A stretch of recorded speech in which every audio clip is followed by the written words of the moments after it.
بسم اللہ الرحمن الرحیم وَإِذَا كَاتَبَ الْمُسْلِمُ عَبْدَهُ عَلَى خَمْرٍ أَوْ خِنْزِيرٍ أَوْ عَلَى قِيمَةِ نَفْسِهِ فَالْكِتَابَةُ فَاسِدَةٌ۔ اور جب مسلمان اپنے غلام سے شراب یا خنزیر کے عوض عقد کتابت کرے او علی قیمت نفسہ یا اس کی ذات کی قیمت پر عقد کتابت کرے فالکتابۃ فاسدۃ، تو ان تینوں صورتوں میں عقد کتابت فاسد ہے۔ پہلی دونوں صورتوں میں یعنی جب شراب یا خنزیر کے عوض عقد کتابت کیا ہے تو اس کے فساد کی وجہ یہ ہے کہ شراب اور خنزیر مسلمان کے حق میں مال نہیں ہے، اور جب یہ دونوں مسلمان کے حق میں مال نہیں ہے تو عوض بننے کی بھی ان کے اندر صلاحیت نہیں ہوگی، اس لیے ان دونوں صورتوں میں وہ عقد کتابت فاسد ہے۔ تیسری صورت، جب اس کی ذات کی قیمت پر عقد کتابت کیا تو اس کی ذات کی کتنی قیمت ہے، کیا مقدار ہے، یہ مجہول ہے۔ مجہول المقدار ہونے کی وجہ سے یہ عقد کتابت بھی فاسد ہے۔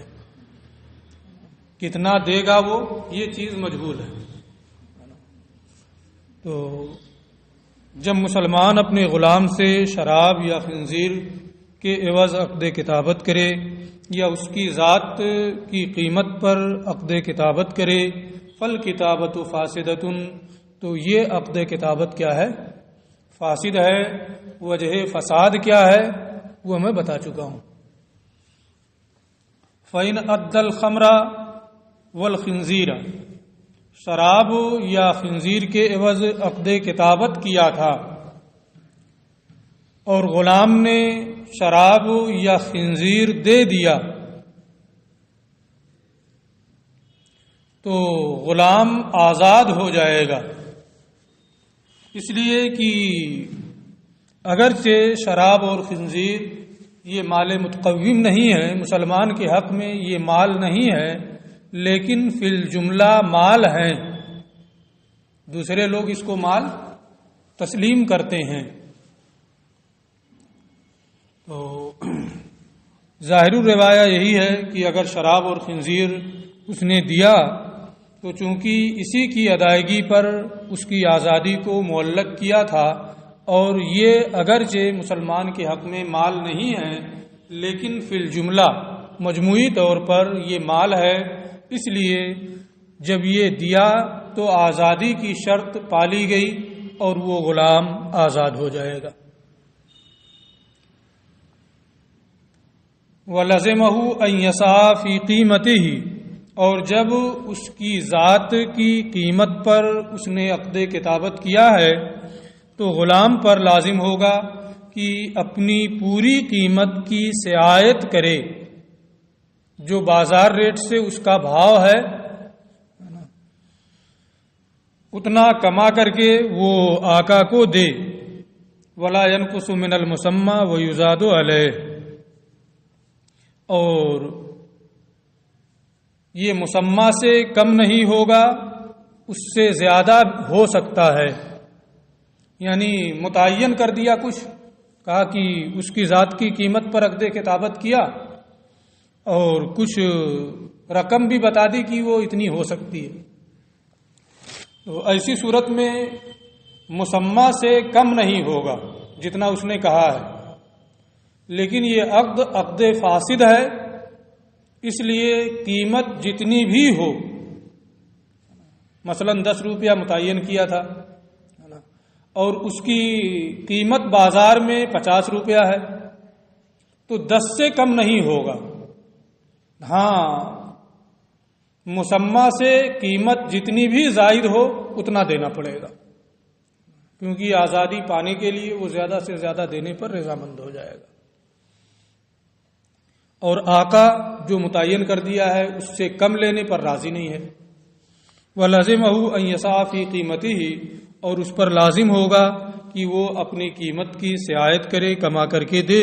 وَلَا يَنْقُصُ مِنَ الْمُسَمَّى، اور یہ مسمى سے کم نہیں ہوگا. وَيُزَادُ عَلَيْهِ، قیمت مسمى سے جو بھی زیادہ ہو وہ زیادہ کی جائے گی، ہے نا، اس کا اضافہ ہوگا جتنا بھی ہو جائے. وَإِنْ كَاتَبَهُ عَلَى حَيَوَانٍ غَيْرِ مَوْصُوفٍ، اور اگر غلام سے کسی جاندار کسی حیوان پر عقد کتابت کیا جس کی صفت نہیں بیان کی گئی، یعنی جنس تو متعین کر دیا ہے کہ گھوڑا ہے کہ بکری ہے کہ گدھا ہے کہ ہاتھی ہے نا، جنس بتا دیا ہے نا. یہ گھوڑا گدھا یہ سب تو نو ہے نا منطقیوں کی اصطلاح میں، لیکن فقہا اس کو جنس مانتے ہیں. اگر حیوان غیر موصوف پر عقد کتابت کیا یعنی جنس بیان کر دی ہے، اس کی صفت نہیں بیان کی، اعلیٰ ہوگا، ادنا ہوگا، متوسط ہوگا، کیسا ہوگا، ہے نا، یہ نہیں بیان کیا ہے، صرف گھوڑا. وَإِنْ كَاتَبَهُ عَلَى حَيَوَانٍ غَيْرِ مَوْصُوفٍ فَالْكِتَابَةُ جَائِزَةٌ، تو یہ کتابت جائز ہے، اور متوسط درجے کا وہ جانور اسے دینا ہوگا.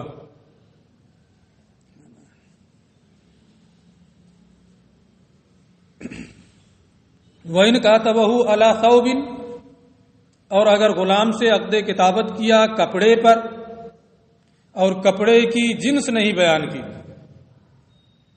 کہ کون سا کپڑا ہوگا، ہروی ہوگا، بنارسی ہوگا، کیا ہوگا کیا نہیں ہوگا، بس کپڑے پر، تو جب جنس ہی نہیں بیان کیا ہے، لم یسمى جنسہ، اور اس نے اس کی جنس متعین نہیں کی ہے، لم یجوز، تو یہ جائز نہیں ہے، کیونکہ اس میں جہالت فاحش ہے، اس میں جہالت یسیرہ ہے. جب جنس بتا دیا ہے، صرف صفت نہیں بتایا حیوان میں، اور یہاں جنس ہی کو نہیں ذکر کیا ہے، اس لیے یہ جہالت فاحشہ ہے، بہت زیادہ جہالت ہے نا، اس کو دور کرنا ممکن نہیں ہے، اس لیے یہ عقد کتابت سرے سے جائز ہی نہیں ہے. وَإِنْ أَدَّاهُ لَمْ يَأْتِ، اور اگر وہ دے دے کوئی بھی کپڑا تو آزاد نہیں ہوگا، کیونکہ یہ عقد کتابت صحیح ہی نہیں ہوا. وَإِنْ كَاتَبَ عَبْدَيْهِ كِتَابَةً وَاحِدَةً بِأَلْفِ دِرْهَمٍ، کسی کے پاس 2 غلام ہیں، اس نے اپنے دونوں غلاموں سے 1000 درہم کے عوض ایک عقد کتابت کیا، یعنی دونوں سے کہا کہ تم دونوں 1000 درہم دے دو، دونوں آزاد ہو. 1000 درہم کے عوض دونوں سے ایک ہی عقد کتابت کیا. عقد کتابت الگ الگ دونوں سے نہیں کیا، دونوں سے مجموعی طور پر ایک ساتھ. ان ادیا عتقا، اگر وہ دونوں 1000 دے دے تو دونوں آزاد ہو جائیں گے. کوئی ایک یہ چاہے کہ ہم 500 دے کر کے آزادی حاصل کر لیں، نہیں ہوگا، اگرچہ اس کا حصہ 500 بنتا ہے، لیکن یہ عقد کتابت ایک ہی ہے، دونوں سے ایک ہی عقد کتابت کیا ہے کہ 1000 دے دو، دونوں آزاد ہو. اس لیے کوئی ایک صرف اپنا حصہ 500 دے کر کے آزادی حاصل کرنا چاہے تو یہ نہیں ہو سکتا ہے. ان ادیا، اگر دونوں نے 1000 درہم مل کر کے دے دیا، عتقا، دونوں آزاد ہو جائیں گے. وَإِنْ عَجَزَ، اور اگر دونوں عاجز آ جائیں، رُدَّ إِلَى الرِّقِّ، تو دونوں رقیت کی جانب پلٹا دیے جائیں گے.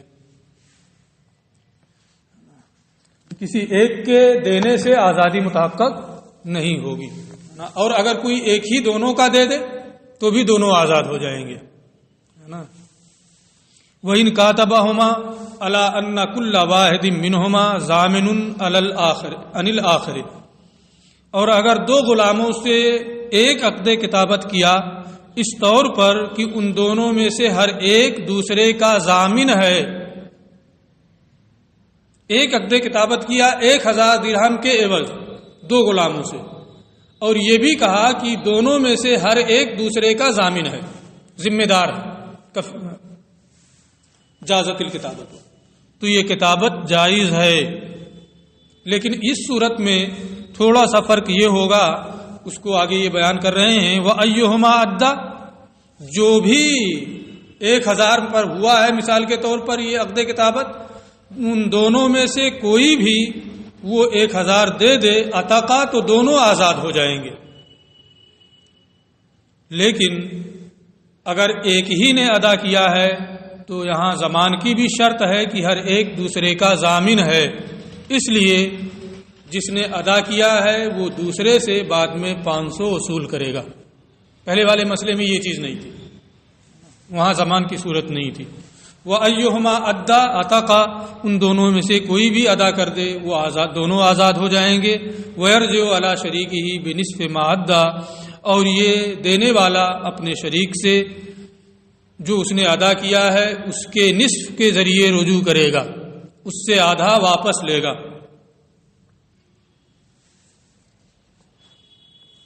یہ بات یہاں پوری ہو گئی۔ پھر اس کے بعد ایک دوسری چیز، وَإِذَا آتَقَ الْمَوْلَى مُكَاتَبَهُ، کسی نے اپنے غلام سے عقد کتابت کیا، وہ قسط وار بدلے کتابت ادا کر رہا تھا، اسی دوران آقا نے اپنے اس مکاتب غلام کو آزاد کر دیا،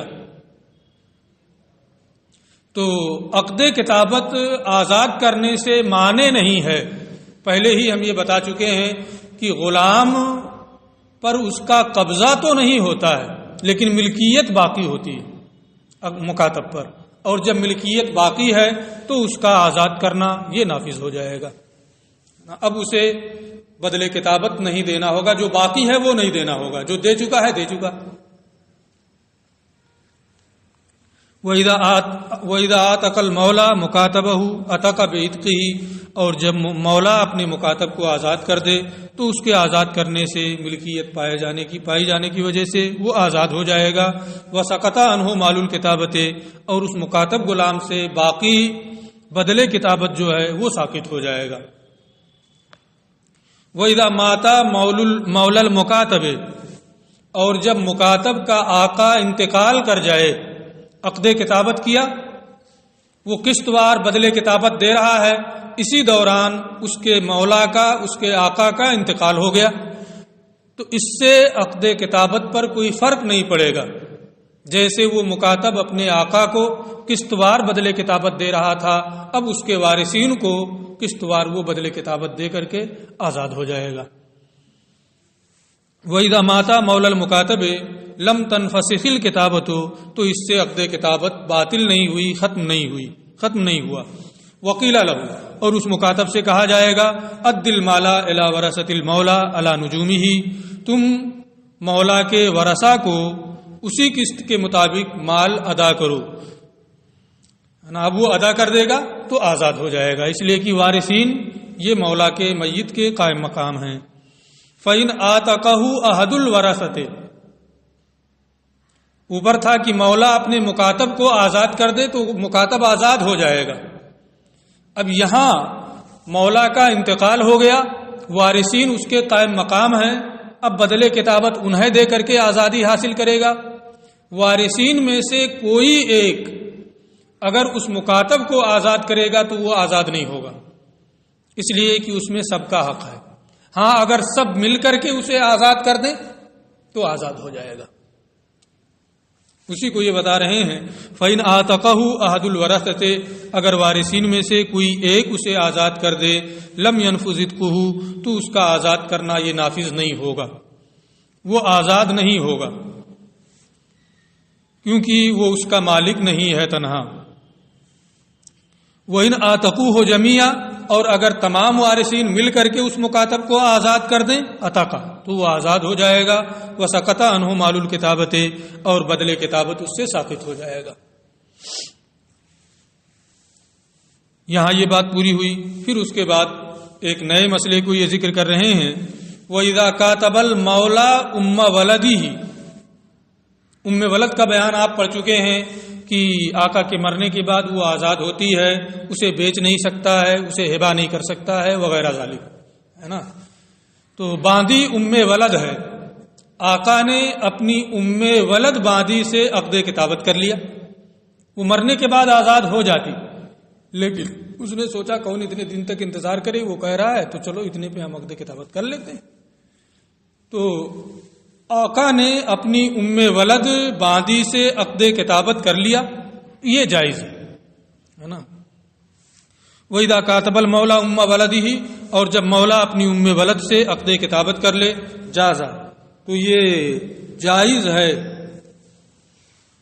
وَإِن مَاتَ الْمَوْلَى سَقَطَ عَنْهَا مَالُ الْكِتَابَةِ. مولا کے مرنے کے بعد ولد آزاد ہوتی ہے، آزاد ہو جاتی ہے. عقد کتابت کر لیا، دے رہی تھی قسطوار، ہے نا. اسی دوران آدھا تیہا دیا تھا کہ غلام آقا کا انتقال ہو گیا، تو جو دے چکی ہے نا. آقا کے مرنے کے بعد وہ آزاد ہو جائے گی، کیونکہ ولد آقا کی موت کے بعد آزاد ہوتی ہے. ٹھیک ہے. وَإِن مَاتَ الْمَوْلَى. اور اگر درمیان میں آقا کا انتقال ہو جائے، سَقَطَ عَنْهَا مَالُ الْكِتَابَةِ، تو اس ولد سے بدل کتابت ساقط ہو جائے گا، کیونکہ آقا کی موت ولد کی آزادی کو واجب کرتا ہے. وَإِنْ وَلَدَتْ مُكَاتَبَتُهُ مِنْهُ. اور اب بالکل اسی سے ایک تھوڑا سا فرق کر کے، ہلکا سا فرق کر کے الگ مسئلہ یہ بیان کر رہے ہیں کہ عقد کتابت کیا کسی باندی سے، وہ قسطوار رقم دے رہی ہے، اور اس مکاتبہ باندی سے آقا نے وطی کر لی، پھر اس سے بچہ پیدا ہوا، آقا اقرار بھی کر رہا ہے کہ یہ میرا بچہ ہے. تو پہلی صورت جو تھی، پہلے سے وہ باندی ولد ہے، پھر اس سے عقد کتابت کیا. یہاں کیا ہے کہ پہلے عقد کتابت کیا تھا اور پھر بچہ پیدا ہوا، اس کا وہ اعتراف کر رہا ہے کہ میرا ہے نا. وَإِن وَلَدَتْ مُكَاتَبَتُهُ مِنْهُ. اور اگر اس کی مکاتبہ باندھی اس کے بچے کو جنے، تو ابھی آقا کا انتقال تو ہوا نہیں ہے، ابھی وہ زندہ ہے نا. عقد کتابت بھی کیا ہے پہلے سے، اور بعد میں اس کے بچے کی وہ ماں بھی ہو گئی، ولد بھی ہو گئی. تو اب اس باندی کو اختیار ہوگا، ان شاءت مزت علی الکتابت، اگر وہ پسند کرے تو عقد کتابت کو جاری رکھے، جتنے پر معاملہ طے ہوا ہے اتنا دے کر کے آزادی حاصل کر لے، ہے نا. وَإِن شَاءَتْ أَجَّزَتْ نَفْسَهَا. اور اگر چاہے تو کہہ دے اب میں نہیں دے سکتی، ہاتھ اٹھا دے، ہے نا، کہ میں اب نہیں دے سکتی ہوں. وَصَارَتْ أُمَّ وَلَدٍ لَهُ. اور اس کی ولد ہو جائے، اس کے مرنے کے بعد آزاد ہو جائے گی. ٹھیک ہے. تو دو چیزوں کا اسے اختیار ہے، اگر وہ چاہے تو عقد کتابت کو جاری رکھے، اور اگر چاہے تو اپنے آپ کے عجز کو ظاہر کر دے، اس کی ولد ہو جائے. یہ تو ہوا کہ مکاتبہ اس کی ولد ہو جائے، ہے نا. تو یہ حکم ہے کہ اسے دو میں سے ایک کا اختیار ہے. وَإِن كَاتَبَ مُدَبَّرَتَهُ. اور اگر آقا نے اپنی مدبرہ باندی سے عقد کتابت کیا، مدبرہ کا بیان پڑھ چکے ہیں کہ اس نے کہا کہ میرے مرنے کے بعد تم آزاد ہو، کہہ دیا مرنے کے بعد تم میرے آزاد ہو، اور پھر مرنے سے پہلے اس سے عقد کتابت کر لیا کہ اتنا دے دو، تم پہلے ہی آزاد ہو جاؤ، وہ بھی راضی ہو گئی، ہے نا. تو اس صورت میں کیا حکم ہوگا؟ وَإِن كَاتَبَ مُدَبَّرَتَهُ. اور اگر آقا نے اپنی مدبرہ باندی سے عقد کتابت کیا جازا، تو یہ بھی جائز ہے. فَإِن مَاتَ الْمَوْلَى. پہلے ایک مسئلہ آپ پڑھ چکے ہیں مدبرہ کے بیان میں کہ مدبر غلام ہے، اگر آقا کا انتقال ہوا تو وہ آزاد ہو جائے گا، لیکن ثلث مال سے آزاد ہوگا، ہے نا. اگر آقا کے پاس اس غلام کے علاوہ اور کوئی مال نہیں ہے تو 1/3 300 روپیہ اس کی قیمت ہے، 1/3 میں آزاد ہوگا، 2/3 یعنی 200 روپیہ کما کر کے دینا پڑے گا. یہ مسئلہ پڑھ چکے ہیں. یہاں یہ کہہ رہے ہیں فَإِن مَاتَ الْمَوْلَى، مدبرہ سے عقد کتابت کیا جائز ہے اگر عقد کتابت کے بعد آقا کا انتقال ہو جائے اسی درمیان، ولا مالا لہو غیرہا، اور آقا کے پاس اس مدبرہ باندی کے علاوہ کوئی اور مال نہیں ہے. تو یہاں دو چیزیں اکٹھا ہیں، وہ مدبرہ بھی ہے باندی اور اس سے عقد کتابت بھی کیا ہے نا، کانت بالخیار. تو اس مدبرہ باندی کو اختیار ہوگا بین ان تصافی ثلثی قیمتہا، کہ وہ اپنی قیمت کے 2/3 میں سعایت کرے، یعنی جو دے چکی ہے نا. لیکن اگر وہ چاہتی ہے کہ 300 روپیہ، مان لیجئے کہ 300 اس کی قیمت ہے نا، اب 100 تو آزاد ہو گئی ہے 100 میں مدبرہ ہونے کی وجہ سے، صرف وہی ہے مال، 200 روپیہ چاہے تو اسے دے کر کے آزادی حاصل کر لے. اگر بدلے کتابت 400 روپیہ ہے، 100 روپیہ دے چکی ہے تو 300 بھی دینا ہے نا، اور قیمت اس کی 300 ہے، 100 روپے میں آزاد ہو جائے گی، 200 روپیہ دے کر کے آزادی اسے حاصل ہو جائے گی. تو اگر اسے یہ لگے کہ ہمیں تدبیر کو باقی رکھنا یہ بہتر ہے، تو اپنی قیمت کے 2/3 روپے کو دے کر کے وہ آزادی حاصل کر لے، اسے اس کا بھی اختیار ہوگا. اور کانت بالخیار، تو اسے اختیار ہوگا اس کے درمیان کہ وہ اپنی قیمت کے 2/3 میں سعایت کرے، اور جمیع مال الکتابہ، یا پورے مال کتابت میں سعایت کرے، یعنی پورا بدلے کتابت جو ہے وہ دے کر کے آزادی حاصل کرے. دونوں میں جو اس کے لیے بہتر ہو، پورا مال کتابت دینا یا اپنی قیمت کا 2/3 حصہ دینا ہے نا، اس کو جاری رکھ کر کے، ان دونوں میں سے کسی ایک کو جاری رکھ کر کے وہ آزادی حاصل کر سکتی ہے. یہ تو صورت یہ ہے کہ پہلے مدبرہ ہے اور بعد میں اس سے عقد کتابت کیا، یہی صورت تو ہے. تو اسے 2 چیزوں کا اختیار ہوگا، یا تو جمیع مال کتابت دے یا اپنی قیمت کا 2/3 حصہ دے کر کے آزادی حاصل کر لے جب آقا کا انتقال ہو گیا. لیکن پھر اس سے تھوڑا سا ہٹ کر کے وَإِن دَبَّرَ مُكَاتَبَتَهُ، بہت ہلکا فرق ہے اور مسائل بدل رہے ہیں. اگر اپنی مکاتبہ کو مدبرہ بنا لیا، وہاں کیا تھا کہ مدبرہ سے عقد کتابت کر لیا، یہاں کیا ہے مدبرہ مکاتبہ سے عقد تدبیر کر لیا نا، مکاتبہ کو مدبرہ بنا لیا. وَإِن دَبَّرَ مُكَاتَبَتَهُ، اور اگر اپنی مکاتبہ باندی سے عقد کتابت کر لیا، اسے مدبرہ بنا لیا، صحت تدبیر، تو مدبر بنانا صحیح ہے. اب اگر درمیان میں آقا کا انتقال ہو جاتا ہے، وَلَهَ الْخِيَارُ، یا انتقال نہیں بھی ہوتا ہے، وَلَهَ الْخِيَارُ، تو اس باندی کو اختیار ہوگا. پہلے عقد کتابت کیا پھر مدبرہ بنایا ہے نا، تو باندی کو اختیار ہے ان شاء مزت علی الکتابہ، اگر وہ چاہے تو عقد کتابت کو جاری رکھے، جتنے پر معاملہ طے ہوا ہے اتنا دے کر کے آزاد ہو جائے. وہ ان شاء تجزت نفسها، اور اگر چاہے تو ہاتھ اٹھا لے، ہے نا، ہاتھ اٹھانا محاورہ ہے نا کہ اب ہم عاجز ہو گئے، اب ہم سے کچھ نہیں ہو سکتا ہے. وہ ان شاء تجزت نفسها، اور اگر چاہے تو اپنا عجز ظاہر کر دے، وہ سارت مدبرہ، اور وہ مدبرہ ہو جائے. وَإِن مَزَتْ عَلَىٰ كِتَابَتِهَا، اگر اس نے عقد کتابت کو جاری رکھا، 2 چیزوں کا اختیار تھا کہ چاہے عقد کتابت کو جاری رکھے یا عاجزی ظاہر کر کے مدبرہ ہو جائے. وَإِن مَزَتْ عَلَىٰ كِتَابَتِهَا، اگر اس نے عقد کتابت کو جاری رکھا، فَمَاتَ الْمَوْلَى، اور پھر آقا کا انتقال ہو گیا اسی درمیان، وَلَا مَالَ لَهُ، اور آقا کے پاس اس باندی کے علاوہ کوئی اور مال نہیں ہے، فَهِيَ بِالْخِيَارِ، تو اس باندی کو اختیار ہوگا ان شاءت 7 فی ثلث مال الکتابہ، اگر وہ چاہے تو بدلے کتابت کے 2 ثلث میں سعایت کرے، اور اگر چاہے تو اپنی قیمت کے 2 میں سے عائد کرے. مدبرہ ہے، اس کے علاوہ کوئی اور مال نہیں ہے، تو 1 میں تو آزاد ہوگی اور 2 کی سیاحت کرنا ہے.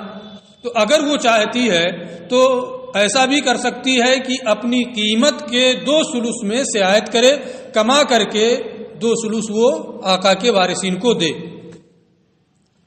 اور اگر وہ چاہتی ہے تو بدلے کتابت کے 2 کی سیاحت کرے، ہے نا.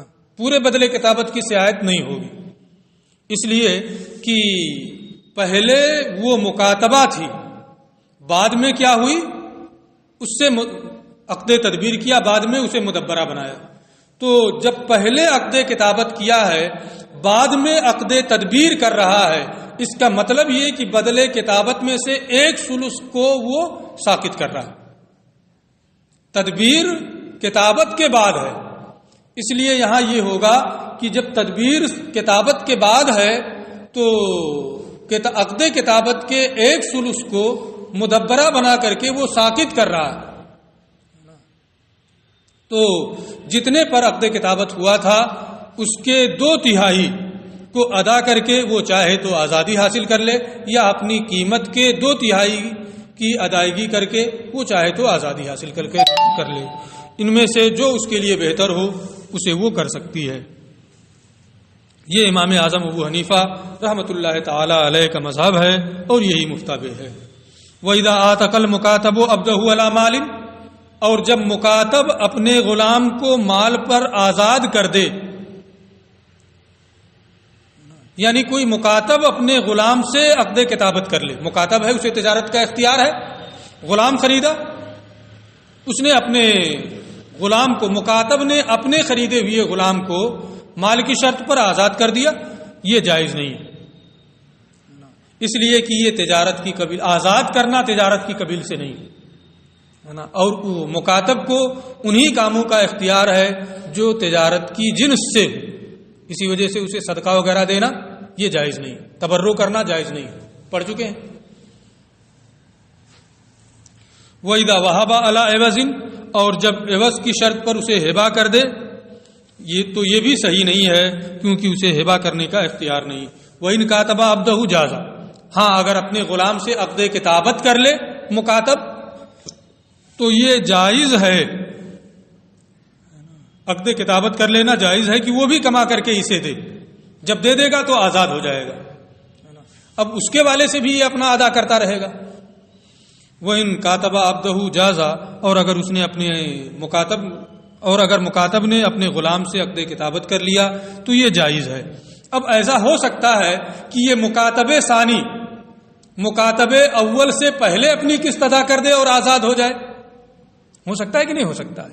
فَإِنْ أَدَّى الثَّانِي قَبْلَ أَنْ يَعْتِقَ الْأَوَّلُ، تو اگر یہ دوسرا مکاتب پہلے کے آزاد ہونے سے پہلے بدلے کتابت ادا کر دے، فَوَلَاؤُهُ لِلْمَوْلَى، تو یہ آزادی مکاتب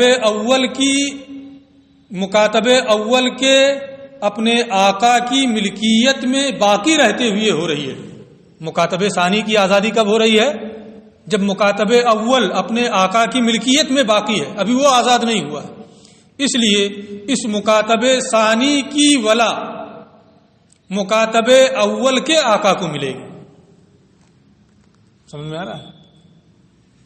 میں نے آپ سے عقد کتابت کیا، آپ مکاتب اول ہیں، انہوں نے ان سے آپ نے عقد کتابت کیا، یہ مکاتب ثانی ہے نا. ابھی آپ آزاد نہیں ہوئے ہے نا، ان سے عقد کتابت کیا تھا، جتنے پر کیا انہوں نے آپ کو دے دیا، یہ آزاد ہو گئے. تو یہ ان کی آزادی ہو رہی ہے کب؟ جب آپ ابھی میری ملکیت میں ہے کہ نہیں ہے. اس لیے ان کا ولا جو ہے، ولا اس مال کو کہتے ہیں کہ یہ کچھ مال چھوڑ کے گئے اور کوئی وارث ان کا زندہ نہیں ہے، تو آقا اس مال کا حقدار ہوتا ہے. تو یہ کس کی ملکیت میں آزاد ہو رہے ہیں؟